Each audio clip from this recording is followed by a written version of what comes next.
Good morning, students. How are you all? Students, yesterday we have started with chapter 5, Friendly the Selfish Giant.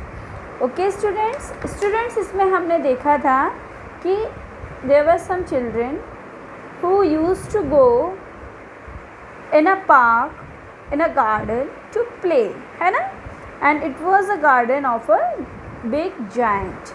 हमने इस story में देखा था कि ये कुछ बच्चे थे जो एक पार्क में गार्डन में खेलने जाते थे और वो एक बहुत बड़े राक्षस जायंट का था, है ना? एक बहुत बड़े राक्षस का था। उसको पसंद नहीं आया कि बच्चे मेरे गार्डन में क्यों खेलते हैं, तो वहाँ उसने एक नोटिस लगा दिया, trespassers will be prosecuted. That is, अगर कोई भी इस गार्डन में अंदर आएगा बिना मेरी परमिशन के तो उसको सज़ा मिलेगी। फिर क्या हुआ था, वी हैव सीन कि पूरे ऑल ओवर कंट्री में स्प्रिंग सीज़न आ गया था, बट जायंट के गार्डन में इस तरह से ठंड ही ठंड थी। फिर मैंने आपको एक वर्क दिया था डिसाइड करने का कि इस स्टोरी का एंड हम क्या बना सकते हैं। Okay students, today we will see there are two end for this story, है ना? And A and B. यहाँ पे राइटर ने हमको दो एंड बताए हैं और हमको we have to choose that which end will be the best end. Okay, let's start.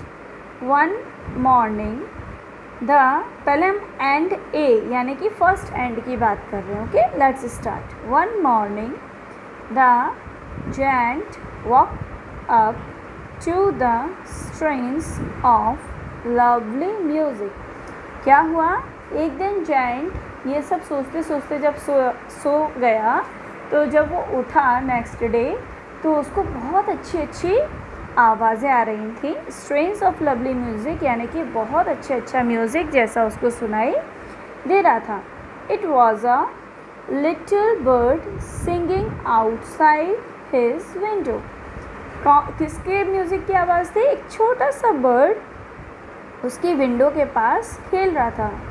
Uh pleasant fragrance came to him. Fragrance यानी कि खुशबू, है ना? फ्रेगरेंस यानी कि खुशबू। उसको एक बहुत अच्छी, प्लीजेंट यानी कि बहुत अच्छी, सॉफ्ट सी, बहुत प्यारी सी उसको खुशबू आई, है ना? वो खुशबू कहाँ से थी? Hoping that spring had come at last, the giant jumped out of the bed and looked out. अब इस प्लीजेंट स्मेल का मतलब क्या था कि स्प्रिंग आ गया, स्प्रिंग सीजन आ गया। तो जायंट भी खुश हुआ और jump out of the bed यानी कि बेड पे से उचक के नीचे आ गया। Okay, there he saw the most wonderful sight. Through a hole in the wall the children had crept in and they were playing on the trees. अब इस जैसे ही उसने विंडो पे जाके देखा तो उसको क्या दिखा? बहुत एक वंडरफुल चीज़। क्या वंडरफुल चीज़? कि ये जो चिल्ड्रन थे, ये जो बच्चे थे, वो कहाँ से, इस वॉल में एक छोटा सा होल हो गया था, उस होल में से ये बच्चे अंदर आ गए और किस पे खेलने लगे? ट्रीज़ पर खेलने लगे। The trees was so glad to have the children back again that they had covered themselves with blossoms. अब क्या हुआ, जब बच्चे ट्रीज़ पे खेलने लगे तो ट्रीज़ इतने खुश हो गए कि वो सब खिल गए, उन पे से सारी आइस हट गई, है ना? The birds were chirping with delight and the flowers were looking up through the green grass and laughing. अब क्या हुआ, birds chirping यानी कि पक्षी चहचहाने लगे और जो फ्लावर्स थे वो भी ग्रीन ग्रास में से ऐसे बाहर आके खिल गए, है ना? It was a lovely scene. और ये सीन कैसा था? बहुत अच्छा सीन था। बच्चों, आपको क्या समझ में आया इस चीज़ से? इनके गार्डन में, जायंट के गार्डन में स्प्रिंग सीज़न क्यों नहीं आ रहा था? क्योंकि वहाँ कोई था ही नहीं स्प्रिंग सीज़न एंजॉय करने के लिए। पर जब वो बच्चे उस गार्डन में आए तो स्प्रिंग सीज़न भी उन बच्चों के साथ में आ गया। As the giant looked out, his heart melted. How selfish I have been. अब जब उस जायंट ने बाहर देखा तो उसका भी दिल पिघल गया। हार्ट मेल्टेड यानी कि दिल पिघल गया। पिघल गया यानी कि जैसे हमारी आइसक्रीम पिघलती है वैसे नहीं, पिघल गया यानी कि उसने सोचा कि मैं कितना selfish, how selfish I have been, मैं कितना सेल्फिश हो गया था। He said, now I know why spring did not come hair.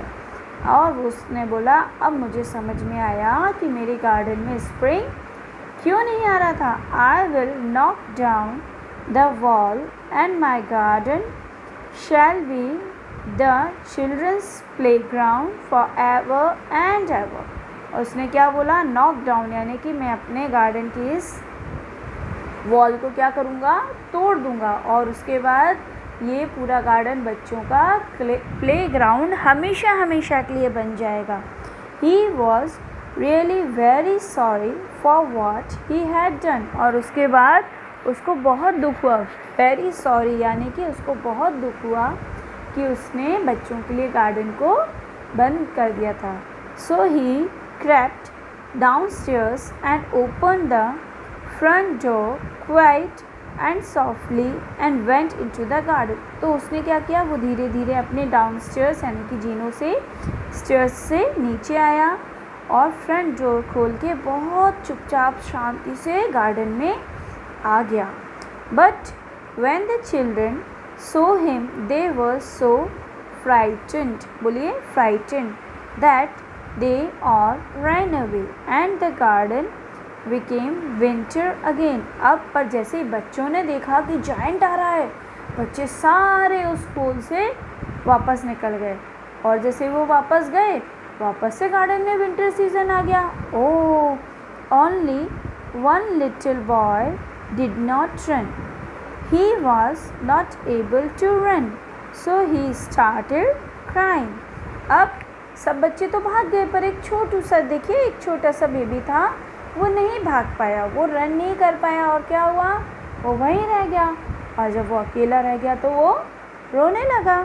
The giant gently picked him up and took him in his arms. तो जायंट ने क्या किया? उसको प्यार से अपनी गोदी में उठा लिया।